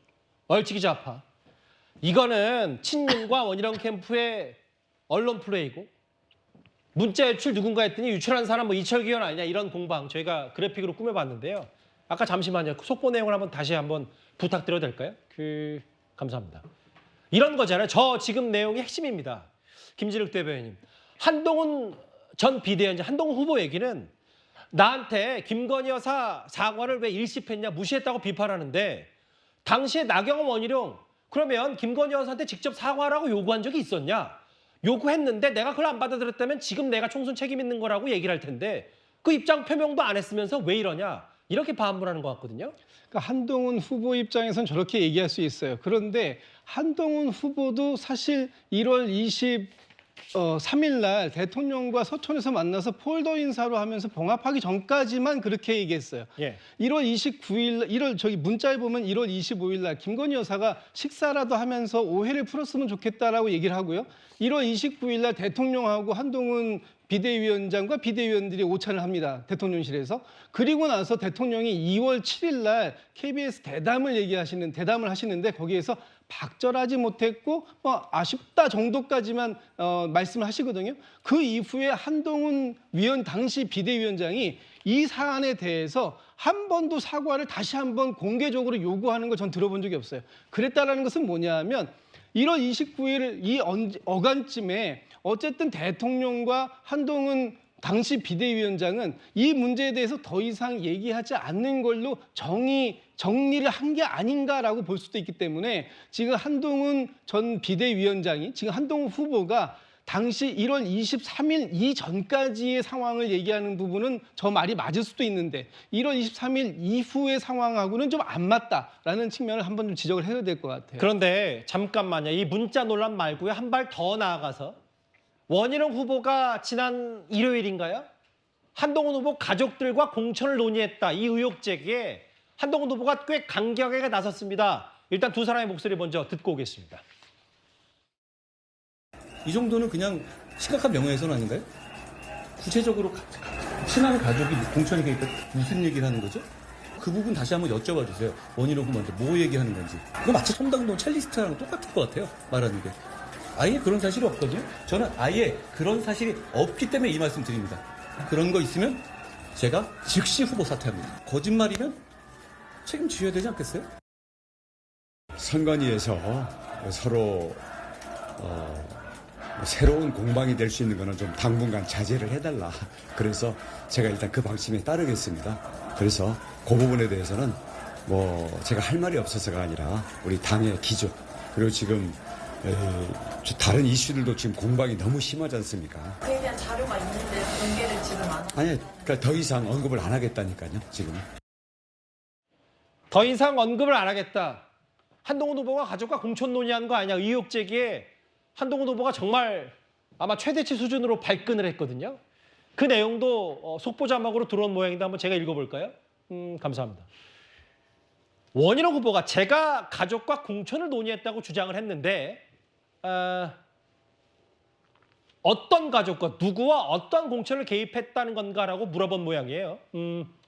근거 없는 얘기 사과하라 혹은 아예 즉시 후보 사퇴하고 거짓말이면 책임져야 된다는 얘기였는데 일단 원희룡 후보는 네거티브 중단하고 비전 정책 얘기하자. 일단 두세 발 더 물러선 것 같습니다. 원희룡 후보가 추가 의혹 제기는 안 한 모양이에요. 맞습니다. 그동안에 원희룡 후보 측에서는 한동훈 후보에 대해서 문자 메시지에 대한 논란뿐만이 아니라 이 공천 과정에 있어서의 가족이 개입했다는 이야기들을 했는데 거기에 대해 지금 우리가 보는 것처럼 한동훈 후보 측에서는 전혀 그렇지 않다. 그리고 이것은 청담동 술자리 의혹처럼 정말로 터무니없는 일이다라면서 강경 모드로 나가고 있는 모습입니다. 원희룡 후보 입장에서는 이제 정책 이야기를 하자라고 이야기는 하고 있지만 사실상 주말 동안에 이야기가 나왔었던 가족 공천에 대한 문제는 어떻게 보면 한동훈 후보 입장에서는 정말로 법적인 조치도 가능할 정도로 좀 파급력이 있는 이슈였던 것은 사실이거든요. 그렇다면 원희룡 후보 입장에서는 어떤 일로 그렇게 생각을 하였는지 그리고 그런 발언을 하게 되었는지 경위에 대해서는 좀 밝히는 부분이 있어야 되지 않을까. 정책 이야기로 하기 위해서는 일단은 한동훈 후보에게 지금까지의 의혹 제기에 대한 부분에 대해서 본인이 생각했었던 부분에 대해서는 소명하는 과정은 좀 필요하지 않을까라고 생각을 합니다. 그러니까 아니면 말고식으로 막 던진 거 아니냐는 게 한동훈 후보 측 얘기고 내가 어떤 가족과 국민의힘 공천 얘기를 나눴는지 말해봐라라고 했더니 일단 네거티브 하지 말고 정책 얘기하자고 원희룡 후보 일단 한 발 물러섰습니다. 앞서 국회 상황도 그렇고요. 지금 여당 전당대회 상황도 돌아가는 걸 보니까 특히 문자 논란까지 포함하면 김건희 여사만 남은 건 아닌지 모르겠습니다. 김건희 여사가 보낸 5개 문자 내용이 일부 언론을 통해서 이게 아마 전문이라고 주장을 하고 있는데 전문까지 공개되고 있으면서 열흘 동안의 1월 중순 한동훈 후보에게 김건희 여사가 5번 사과 문자를 보냈다. 여러 가지 얘기들 나왔는데 관련해서 일단 목소리를 나눠보겠습니다. 왜 목소리를 들어보냐면 문자를 오고 가는 그 중에 한동훈 후보는 다시 총선을 주의할 때 이렇게 얘기를 했기 때문입니다. 다양한 생각을 많이 얘기하는 것, 그거는 당연히 환영받을 일이고 저도 잘 듣겠다는 말씀을 드립니다. 제2부속실의 설치에 대해서 저는 필요하다고 생각합니다. 대통령실에서도 그 부분에 대해서 심도 있는 검토를 하겠다고 밝힌 상황이니까 지켜보면 될 것 같습니다. 그 문제는 기본적으로는 함정 몰카 이고 그것이 처음부터 계획된 것이 맞습니다. 그렇지만 그 전후 과정에서 분명히 아쉬운 점이 있고 국민들께서 걱정하실 만한 부분이 있었다고 저도 생각합니다. 그렇기 때문에 제가 제2부속실과 특별감찰관에 대한 검토 문제를 전향적으로 말씀드렸던 것입니다. 김건희 여사에 대해서 수위가 낮든 높든 어쨌든 쓴소리를 하기 시작한 시점이 저 문자가 오왔던 1월 중순이었고 한동훈 당시 비대위원장이 저 영상 보신 그대로 저희 뉴스탑들에서 지난주부터 어제까지 꽤 여러 가지의 문자 내용들을 새롭게 공개했지만 추가로 저희가 못다한 내용들을 살펴보면요. 5건의 문자 가운데 특히 김건희 여사가 사과를 해서 해결이 된다면 1000번 만번 하고 싶습니다. 그럼에도 비대위 차원에서 결정 내려주시면 그 뜻에 따르겠습니다. 1000번 만번 다음하면 대통령께서 지난 일에 큰 소리로 역정을 내셔서 마음이 상하실 것이라고 생각합니다. 오해를 푸셨으면 합니다. 정말 죄송합니다. 추가로 몇 가지 내용들을 안 알려졌던 내용들을 저희가 한번 추가로 언급을 했는데 이도학 의원님. 이 정도면 사과의 진정성 여부를 어떻게 판단하시겠어요? 글쎄요, 저는 사과를 하지 않고 저렇게 문자로만 국민들께 진정성을 보여줄 수 있었다라고 생각하는 것 자체가 저는 인정받을 수 없다라고 생각하고요. 한동훈 위원장의 동의 여부는 중요하지 않았습니다. 그리고 만약에 저게 진짜 진정성 있게 사과할 마음이었다면 지금 사과할 마음이었다면 왜 그때 사과하지 않았죠? 그리고 지금 권익위가 스스로의 권위를 훼손시켜가면서 면죄부를 줬어요. 전 지금이라도 잘못한 게 없다고 생각했으니까 사과 안 했던 거 아닙니까? 그런데 지금 잘못한 게 있다고 생각을 하는 거 아닙니까? 그러면 조사받아야 됩니다. 당장 조사받아야 되고 왜냐하면 형평성에 완전히 어긋난 일을 지금 벌이고 있는 거예요. 초과삼간 다 태워지고 있는 상황입니다. 그리고 어쨌든 김건희 여사가 여당 전당대회에 갑자기 난입해가지고 지금 완전히 진흙탕을 만들어 놓은 상황입니다. 원치 않게 국민의힘 전당대회 자체가 진흙탕 싸움이 돼버렸고 국민들이 원하는 건 총선 참패에 따라서 다음 지도부가 구성될 때 결국 정부가 제대로 다시 길을 찾아가겠다라고 하는 것을 좀 보여주길 좀 바라는 마음이었을 텐데 그러한 지점에서 완전히 거꾸로 또 가고 있는 것이어서 국민들 입장에서는 계속 실망할 수밖에 없고 그 과정에서 권익위의 명예 이런 거 실추되고 사실상 소가상관 다 태우는 그 증거물들이 저렇게 나와 있는 것이다라고 생각합니다. 말씀 논평 다 존중하면서도 김건희 여사가 직접 뛰어들었다라고 하긴 그건 추정이기 때문에 알 수는 없어요. 그런데 결국 이 본질은요. 총선 누가 잘못해서 졌냐, 용산 대통령이냐, 한동훈 전 위원장이냐 이런 원래 본질은 이건 걸 거고 이 미묘한 시점에 총선에서 잘잘못을 가리는 총선백서특위 위원장인 조정은 위원장이 이런 말을 했습니다. 어제 김재섭 의원과의 말과 한번 비교를 해보겠습니다. 그 부당한 전당대회 개입하는 그 개입의 주체는 누구라고 보십니까? 저는 대통령실이라고 봅니다. 문자 사건에 대해서는 직접적인 문자 공개는 대통령실에서 안 했을 수 있다 하더라도 이번에 이제 후보들이 출마하는 과정 내지는 친윤계 인사들 내지는 반한 인사들이 구심이 생기는 과정들을 보게 되면 그게 직간접적으로 그 뒤에는 대통령실이 있을 수밖에 없다 이런 생각이 좀 드는 경우들이 좀 있거든요. 가정법을 써서 제가 선대본부장이었으면 이 문자 메시지를 받았으면 저는 굉장히 큰 호재라고 생각합니다. 선거에 이기고 싶다고 하셨는데 그리고 그렇게 열심히 다니셨잖아요.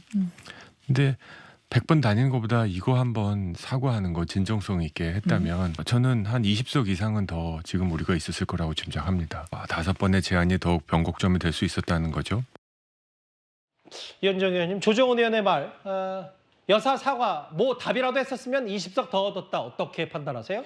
참 무슨 근거로 저런 이야기를 하는지 모르겠습니다만은 사과를 한동훈 위원장이 안 했나요? 제가 그걸 묻고 싶습니다. 예. 누가 안 했습니까? 사과를? 한동훈 위원장이 잘못했나요? 자, 지금 한동훈 후보가 지금 이 모든 결정권을 가지고 있나요? 자, 김건희 여사의 사과의 어떤 이 여부 자체를 그럼 한동훈 위원장이 결정했으면 사과를 하시려고 생각했던 건가요?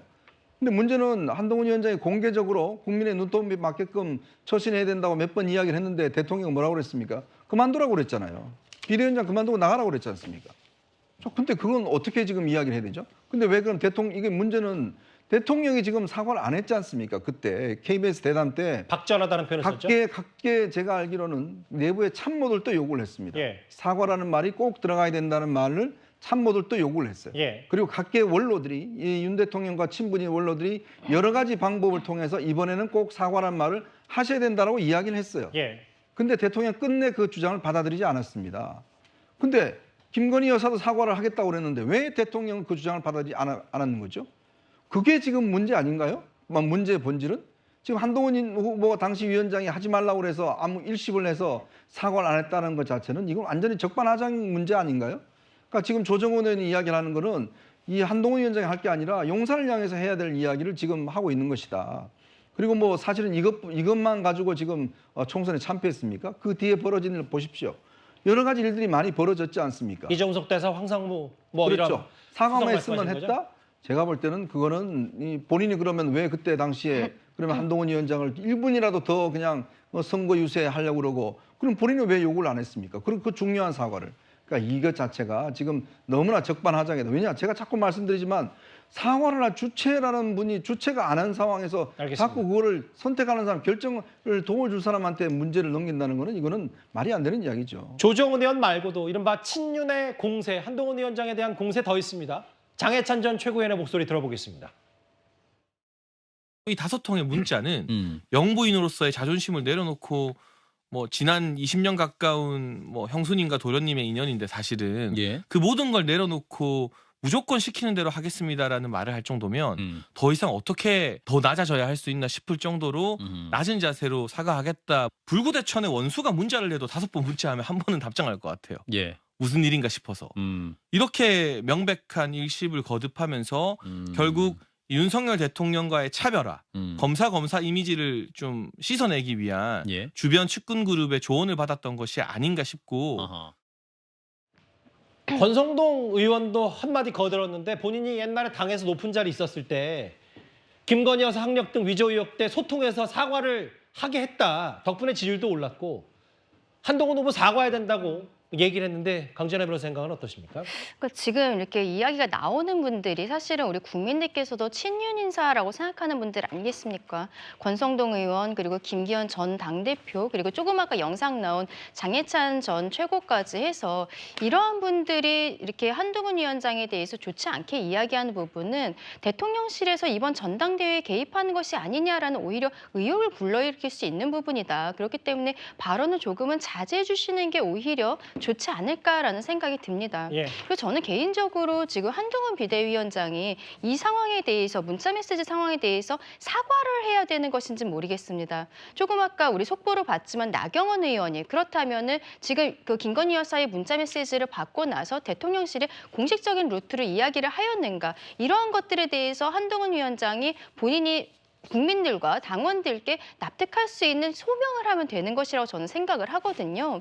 당시에 정무적인 판단을 하는 것에 가장 정점의 비대위원장으로서 한동훈 위원장이 있었고 그리고 한동훈 위원장이 거기에 대한 판단을 하였고 판단의 이유를 국민들께 말씀을 드리면 되는 것이고 총선 참패 이후에 결국 본인이 비대위원장직에서 사퇴를 하지 않았습니까? 계속적으로 사과를 요구하는 것, 특히 이 사과를 요구하는 주체가 우리가 누구나 다 알고 있는 친윤 인사들이라는 것들은 이번 전당대회에 있어서는 조금 개입으로 보이는 부분들이 있어서 자제해 주셨으면 좋겠다. 그렇게 말씀드리고 싶습니다. 알겠습니다. 그 속보 상황과 각 후보들의 입장, 특히 지금 다시 불이 붙고 있는 이른바 김건희 여사와 한동훈 후보의 문자 논란 얘기까지 차례로 만나봤습니다. 다음 주제는 민주당 안으로 좀 더 들어가 볼 차례입니다.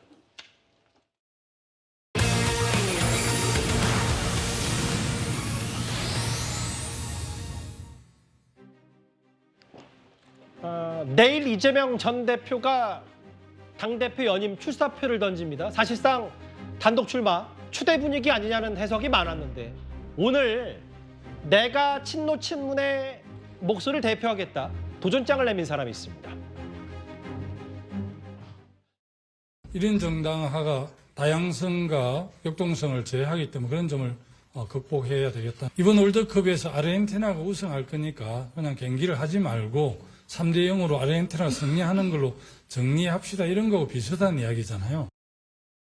통화를 해서 안 나오는 게 좋다. 그렇게 얘기를 했습니다. 지금 어차피 이재명 대표는 총선 승리로 이끌었고 우리 민주당의 절체절명의 목표인 정권교체에서 차기 대통령 후보로 가장 강력한 지지를 받고 있습니다.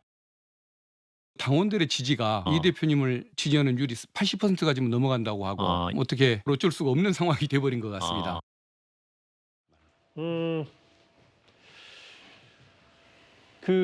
김진욱 대변인, 이 토론은 언강생심이고 일극체제 김두관 의원이 타파하겠다고 얘기를 했는데 저는 김두관 의원이 뭐 얘기했던 것처럼 지난 월드컵 우승팀이죠. 아르헨티나 우승한다고 월드컵 경기 안 하는 것 같다. 게임 해볼만 하다. 뚜껑 열어서 이재명 전 대표 도전하겠다고 했는데 뭐 이 자체보다 다음 화면을 보면 실제로 이재명 전 대표의 강성 지지자들이 막 개딸들이 이래야 자기 몸집 커진다고 생각한다. 이게 사실상 추대면 민주당에서는 안 좋으니까 원래 애초에 누구라도 나왔으면 좋겠다는 게 친명들 생각 아니었어요. 근데 개딸들 생각은 좀 다른 것 같아요.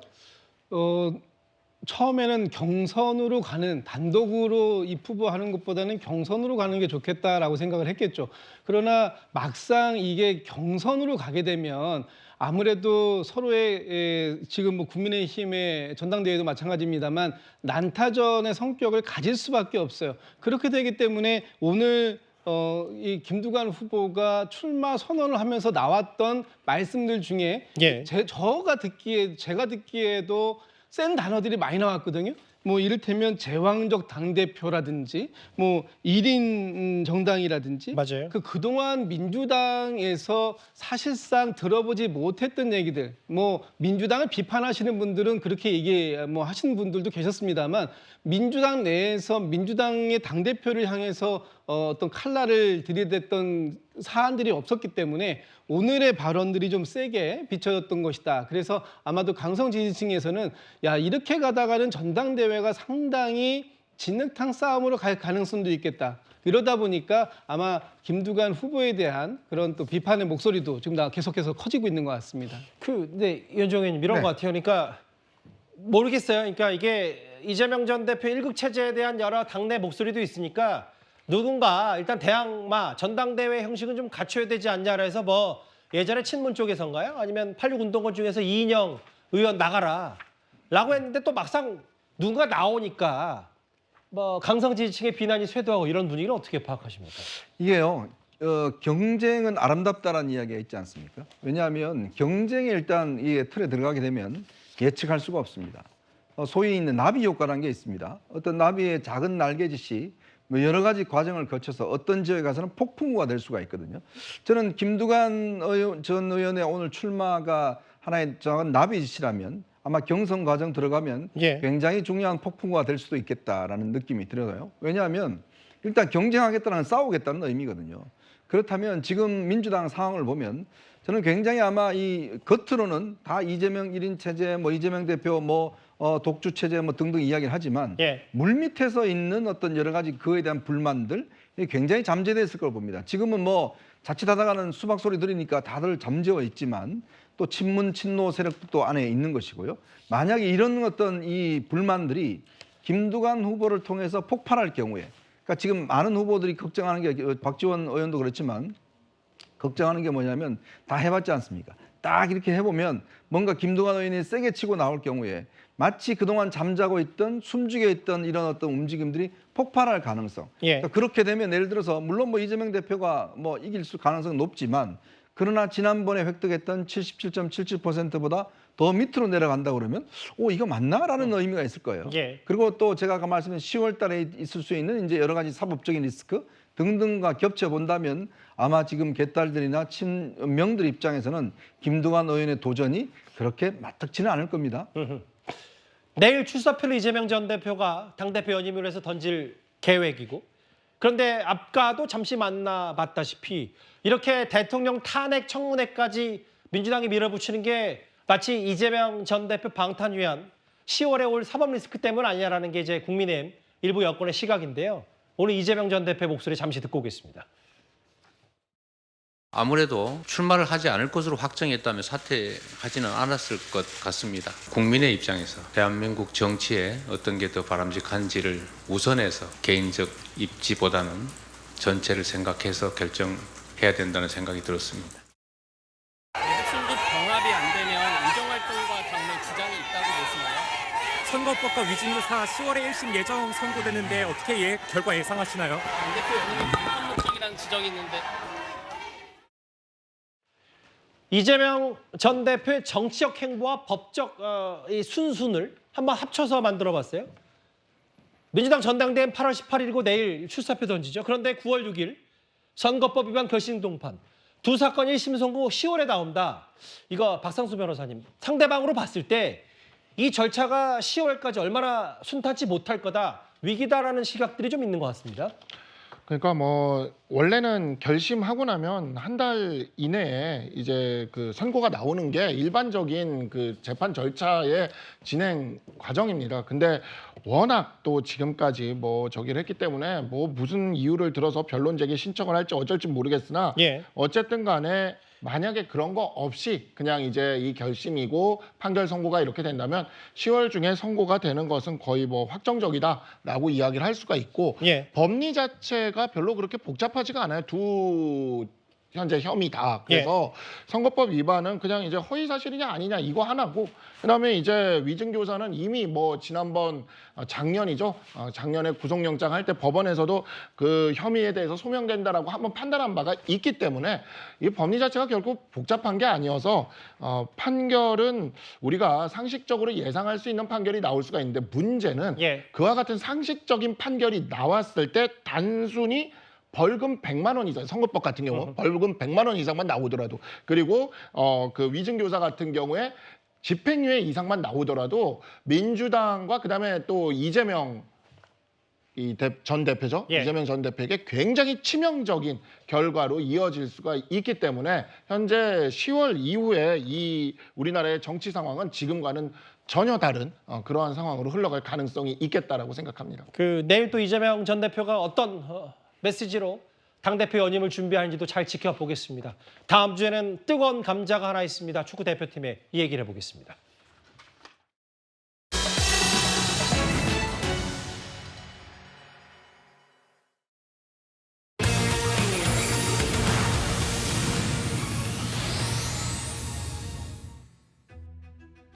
축구 국가대표팀 감독 선임은 일단락이 됐는데 문제는 축구협회를 향한 시선이 곱지 않다는 데 있습니다.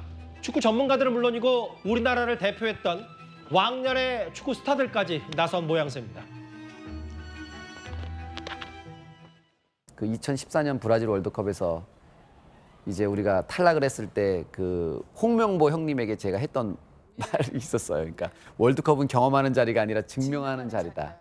그래서 그런 얘기를 했었는데 시간이 지금 이제 지났잖아요. 다시 8년 전으로 돌아가서 그 말을 만약에 할 기회가 왔는 걸로 돌아간다면 저는 그 말 안 했을 것 같아요. 이렇게 크게 이슈화가 될지 몰랐고 한 3년 정도 명보하고 연락이 끊겼습니다. 정말로요?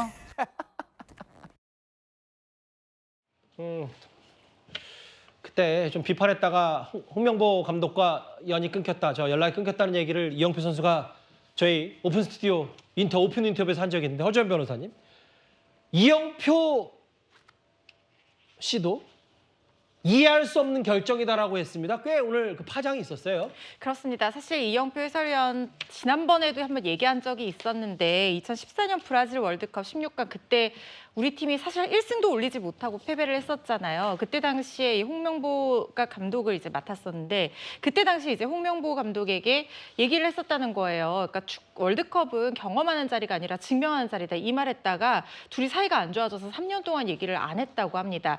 그런데 이번에 지금 홍명보 감독이 선임이 된 것에 대해서 또 한 번 쓴소리를 공개적으로 한 셈인데요.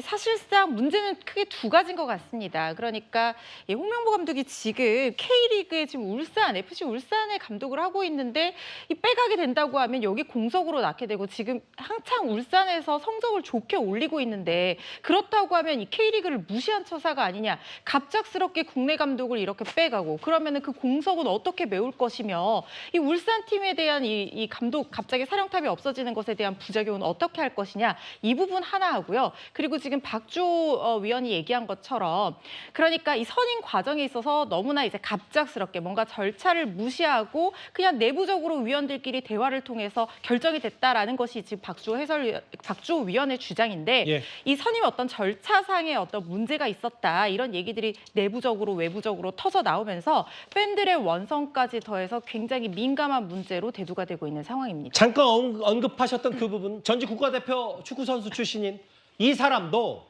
감독 홍명보 선임에 대해서 이런 뒷얘기까지 전했습니다. 정보도 계속 흘려나가. 위원회 안에 있는데도 저도 모르겠어요. 저는 사실 뭐 이게 흐름이 계속 홍명보 감독님으로 흘러가는 느낌이 내부 안에서 있었어요. 왜냐면 어쨌든 언급을 계속 하시는 분들이 있거든요. 5개월이 너무 아쉽고 안타깝고 그리고 뭐라 해야 할까? 진짜 허무해요. 이게 좀 파장이 있어요. 왜냐하면 오늘 축구협회가 바로 반응을 내놔서 박조 씨가 폭로한 거는 비밀 유지 서약 위반이고 법적 대응 검토를 하겠다. 그러니까 말하지 않아야 될 것을 내부 얘기인데 발설을 했다는 건데 그 얘기인즉슨 뒤집어 보면 실제로 5개월간 외국인 감독 뽑겠다고 해놓고 허송세를 한 거 아니냐. 이 말이 맞다는 취지로도 들리거든요. 지금 박주호 의원이 5개월 동안 외국인 감독도 몇 명 정도 접촉을 하고 굉장히 열심히 노력을 했다는 전언이 있습니다. 예. 그렇다고 하면은 외국인 감독을 선임하기 위해서 막 얘기가 되고 있고 여러 가지 절차들에서 전력강화위원회에서 열심히 뛰었는데 이게 이 다른 위원들의 어떤 그러니까 위원장이 한번 바뀌었거든요. 바뀌고 나서 갑작스럽게 국내 감독을 원하는 사람들의 발언권이 커지고 그리고 그 사람들의 입맛에 맞게 갑작스럽게 홍명보 감독이 이제 감독으로 선임이 됐다라는 것인데요. 예. 그래서 지금 박주호 위원의 주장은 5개월 동안 노력한 것이 허송세월이고 전력강화위원회가 이럴 거면 뭐가 필요하냐 이 얘기인 거거든요. 그런데 축구협회 측에서는 5명을 추천하면 어차피 위원장이 결정을 하게 되어 있고 절차대로 했다는 것이고 특히 이 폭로가 나온 것이 개인 수익을 내는 유튜브 채널이었다는 점에서 좀 문제가 있다고 보고 있어요. 거기다 비밀유지 서약서까지 썼는데 이게 뭐 선임 과정에서 비리가 있었던 것이 아닌 이상 위원들이 어떤 합당한 이유로 홍명보 감독을 추천했다라고 하면 이 부분에 있어서는 사실상 법적인 어떤 문제가 어떤 발현될 여지는 있어 보입니다. 일단 손흥민 선수의 과거 화면 잠깐 만나봤다면 또 한 명의 스타죠. 이강인 선수는 지금 감독 선임, 홍명보 감독 선임에 대해서 SNS에 좋아요를 눌렀다고 일단 그 기사까지 벌써 나왔어요. 그렇습니다. 일단 이강인 선수는 좋아요라고 눌렀다고 해서 뭔가 지금 환영하고 있는 그런 분위기인데 지금 선수들의 반응이 어떤지도 굉장히 중요할 수 있습니다. 왜냐하면 어쨌든 지금 같이 뛰게 될 그런 선수들이잖아요. 그리고 아마도 축구협회의 분위기도 선수들이 알게 모르게 전해 듣고 있는 것 당연히 많을 거고요. 근데 이 선임 절차 과정상에 어떤 절차적인 하자가 있는 게 아닌 이상 이걸 자체를 두고 뭐라고 할 수는 없겠지만 지금 규정 자체의 K리그 감독이라고 하더라도 빼오게 되면은 무조건 그냥 보내줘야 될 수밖에 없는 어떤 현실들 이런 부분에 대해서는 좀 개정이 필요한 부분이 아닌가 하는 목소리도 있습니다. 결국은 일단 일단락이 됐지만 축구협회를 향한 시선이 곱지가 않고 캡틴 손흥민 선수가 북중미 월드컵까지 뛴다고 가정했을 때 감독과의 이 케미, 호흡이 얼마나 잘 맞을 거냐가 중요할 텐데 최근에 토트넘 구단 측으로부터 많은 생일 축하를 받았는데요. 그 영상 짚어보고 다음 주로 넘어가도록 하겠습니다.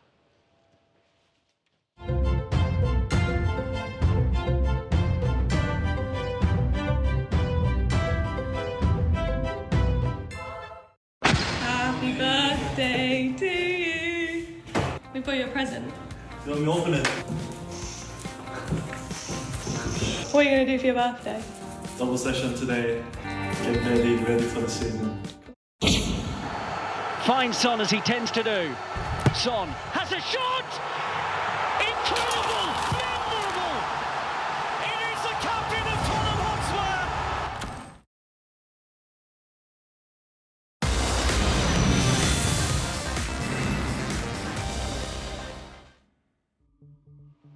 세계적인 걸그룹 블랙핑크 멤버 제니 씨, 솔로로도 활동 중인 엄청 유명한 가수인데 스텝들이 코앞에 있는데도 아랑곳하지 않고 실내 흡연을 해서 지금 이 얘기가 국내뿐인 아니라 전 세계 온라인에서 꽤 논란입니다. 일단 화면부터 먼저 만나보고 가서 관련 얘기를 해보도록 하겠습니다.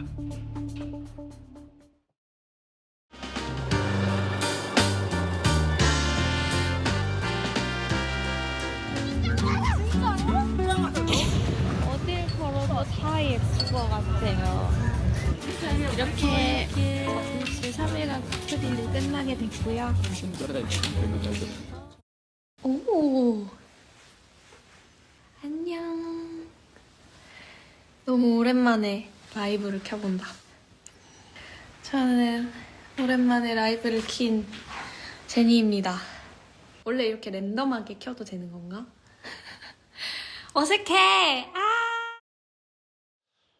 바로 질문 드릴게요. 남현 기자님. 이 논란의 핵심은 흡연을 하다 안 하든 본인의 자유인데 스태프 있는 실내에서 흡연을 했다는 것도 굉장히 논란거리였어요?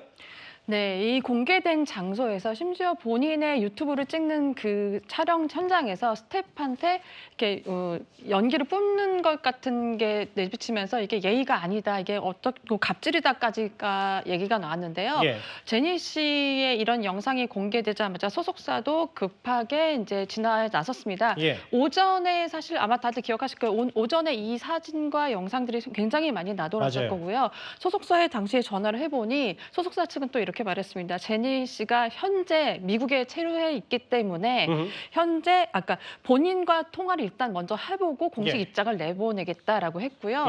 오후인 오늘 오후 4시 이후에야 이 입장이 나왔습니다. 그 입장은 사실 이게 사실 원래의 주제는 의변을 했다 안 했다가 문제는 아니잖아요. 근데 우선 그 얘기를 했습니다. 지난달 2일 날 공개된 이 영상으로 인해 불편함을 끼쳤을 많은 팬들에게 죄송하다. 그리고 이 흡연 장면이 잘못됐다는 거 인정을 했고요. 잘못됐다고 했다. 네, 그리고 아마 화면을 각도에 따라서 좀 다르게 보이긴 하지만 직접적으로 제니에게 이제 담배 연기를 맡은 스태프한테 직접 사과를 했다고 하고요. 그리고 또 다시 소속사랑 연결을 해봤는데요.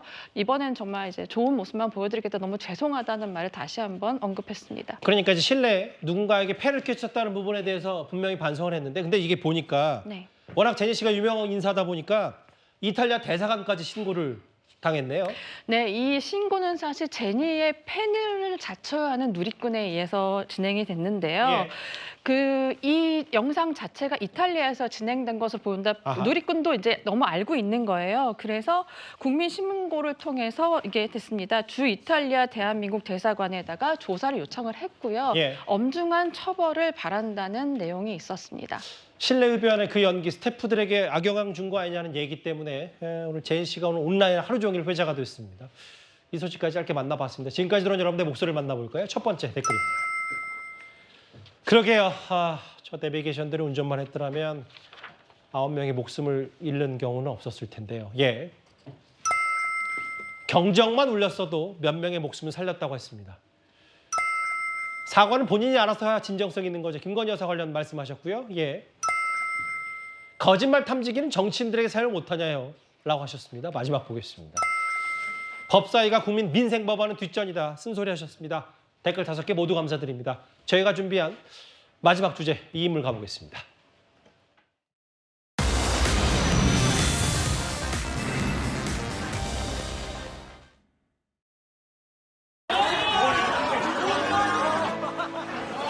목이 뭐가 예쁘다고 입어! 비싼 거 입으라고 비싼 거! 내가 나와!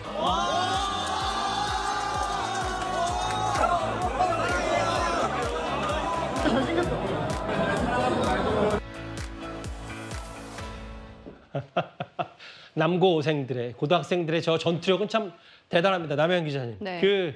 앞서 블랙핑크 얘기도 잠깐 해봤지만 안 좋은 소식으로 네. 얼마 전에 전역한 BTS 멤버 진이 보성고등학교를 찾았는데 저렇게 많은 인파가 몰렸어요.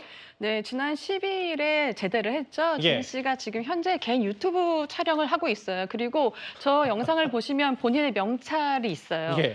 본명이죠. 김석진을 달고 예. 그 모교에 가서 그 학생들과 같이 밥도 먹고 체육도 같이 했다는데요. 예. 오랜만에 만난 월드스타이자 예. 선배잖아요. 그렇죠. 정말 우르르 몰려가는 모습이 정말 마치 영화 부산행을 보는 것 같다 해서 그런 모습도 있었는데요. 진 씨 같은 경우에는요. 지금 개인 활동으로 유튜브 활동도 하고 있지만요. 예. 곧 파리올림픽의 성화봉송 주자로 나설 예. 예정이라서요. 앞으로의 활동이 기대됩니다. 영화 부산행 같았다는 네. 모교 후배들의 엄청난 인파 얘기까지 만나봤습니다. 화요일 뉴스 탑10 준비한 소식은 여기까지입니다. 곧바로 뉴스에이도 이어지니까요. 많은 시청 바랍니다. 여러분 고맙습니다.